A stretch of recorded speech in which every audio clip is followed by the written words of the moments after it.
Sí, y aprovecho de saludar a las Anitas, Anita María, Anita Luz, tantas amigas que llevan este bellísimo nombre, también a los abuelos y abuelitos.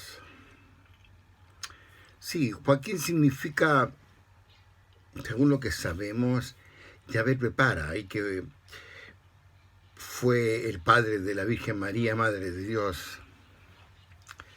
Hay santos que dicen que es necesario inquirir sobre ciertas cuestiones que los evangelistas no tuvieron a bien relatar, y en particular de los padres de la Virgen. A pesar de eso, la tradición, basándose en testimonios antiquísimos, saludó a los santos esposos Joaquín y Ana como padre y madre de la Madre de Dios.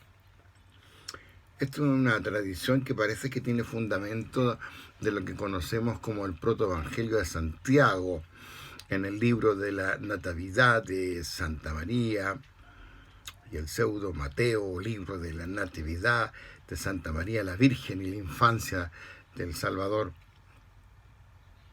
Claro, era normal que levantara sospechas fundadas sobre tal origen, pero el carácter apócrifo de estos escritos, es decir, que hayan sido excluidos del canon, y alguna falta de autenticidad, no conlleva a prescindir totalmente de lo que nos aporta, de lo que nos enseña.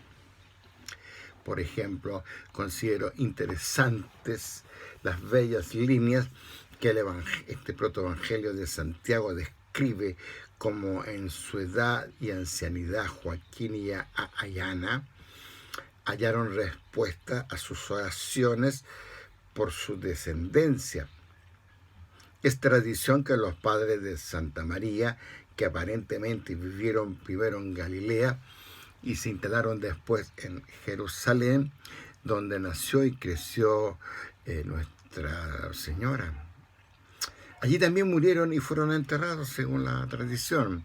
Hay una iglesia conocida como Santa Ana que fue edificada, me parece, por el siglo IV.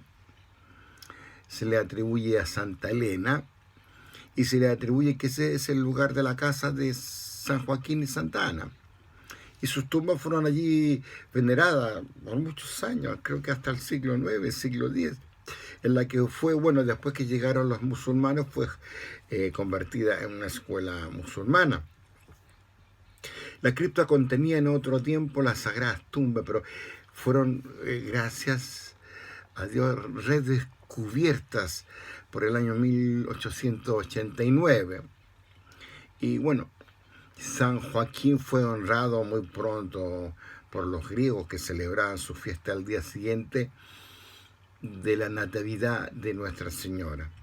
Claro, los latinos tardaron en incluirlo en su calendario, donde le correspondió en un tiempo, lo que sabemos, el 16 de septiembre, pero hace 2 siglos, el año 1879, por ahí fue el León XIII,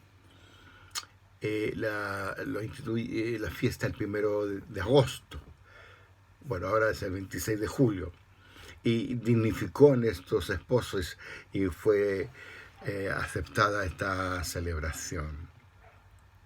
Y Ana, en hebreo se escribe Haná, o sea, H primero, A-W-N-A-H. Y gracias a este nombre que la tradición ha señalado para la Madre de la Virgen. Las fuentes son las mismas que en el caso de San Joaquín, aunque la versión más antigua de estas fuentes apócrifas se remontan al año 150 después de Cristo. Difícilmente podemos admitir como fuera de duda varias afirmaciones con fundamento en su poca autoridad muchas veces, pero en el Oriente el protoevangelio de Santiago gozó de gran autoridad de él y se leían pasajes en las fiestas marianas entre los griegos, los coptos y los cristianos árabes. En Occidente, sin embargo, como lo había dicho un poco antes, San Joaquín y Santa Ana como que fue en principio como rechazado por los padres de la iglesia hasta que su contenido fue incorporado después por el siglo XIII. Y entonces Santa Ana se divulgó ya en Occidente y tuvo un considerable desarrollo hasta que Santa Ana llegó a convertirse como hoy día uno de los santos más populares para los cristianos de que seguimos el rito latino. Ahora, el protoevangelio aporta una muy buena relación. Dice que en Nazaret vivía una pareja rica y piadosa, Joaquín y Ana. No tenían hijos.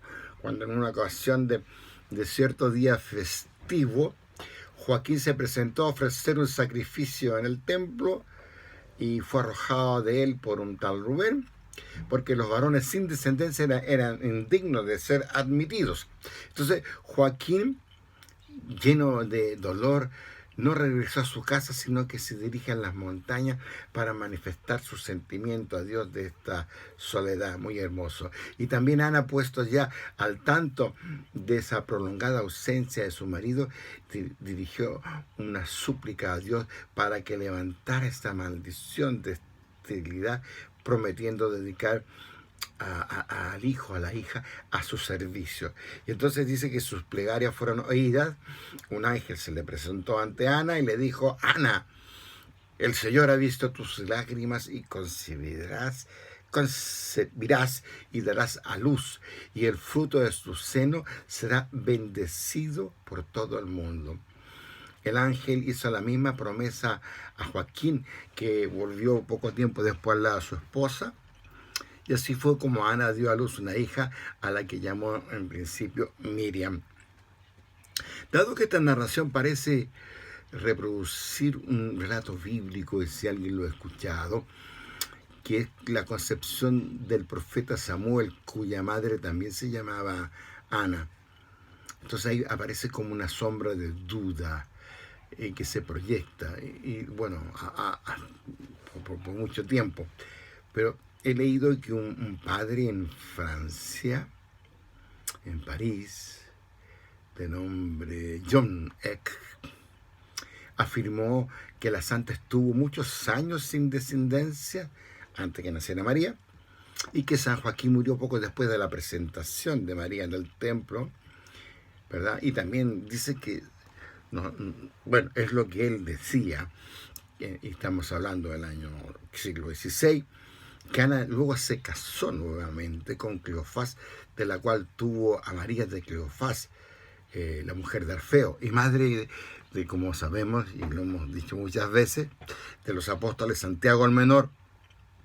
Y esto también ha causado una gran controversia, pero yo no voy a meter en las controversias, ¿verdad? Lo que sí sé que en el Oriente el culto a Santa Ana se le puede seguir la pista hasta el siglo IV.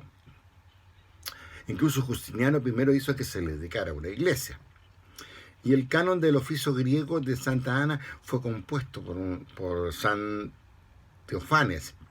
Pero parte aún más antigua del oficio están atribuidas mucho antes, en los tiempos de Anatolio y de Bizancio.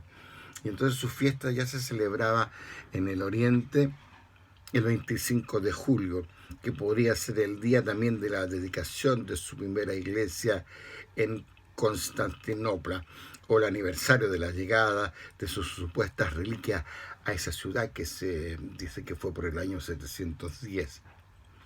Y aparece ya en el más antiguo documento litúrgico de la iglesia griega, el calendario de Constantinopla, a mitad del siglo VIII, y los griegos conservan una fiesta común de San Joaquín y Santa Ana el día 9 de septiembre.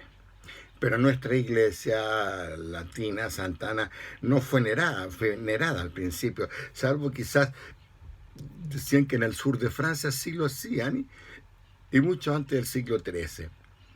Y hay imágenes pintadas del siglo VIII que fueron halladas más tarde en una iglesia muy antigua de Roma que se llama Santa María, pero se le dice que es de influencia bizantina. Y su fiesta, bajo la influencia de algunas leyendas, finalmente comenzó a ser introducida y pasó a la Iglesia Universal Latina por el año 1584. Bueno, Santa Ana es muy querida, la queremos muchísimo nosotros como la Madre de Dios, la Madre de María. Es la patrona de Bretaña en Francia y su imagen milagrosa es venerada en la iglesia de Notre Dame de Auray, en la diócesis de Vannes. También en Canadá, donde es patrona principal de esta gran provincia de Quebec. Allí hay un santuario de Santa Ana de Beaupré, o Beaupré. Es muy famoso. Santa Ana también hay en muchos lugares que es la patrona de las mujeres trabajadoras. Se le representa siempre con la Virgen María en su regazo, ¿verdad? Bueno, y como son los abuelitos de Jesús también, nosotros recordamos que somos abuelos, que es también el Día de los Abuelitos. Bueno, eso es lo que podemos comentar, o lo que puedo comentar de San Joaquín y Santa Ana.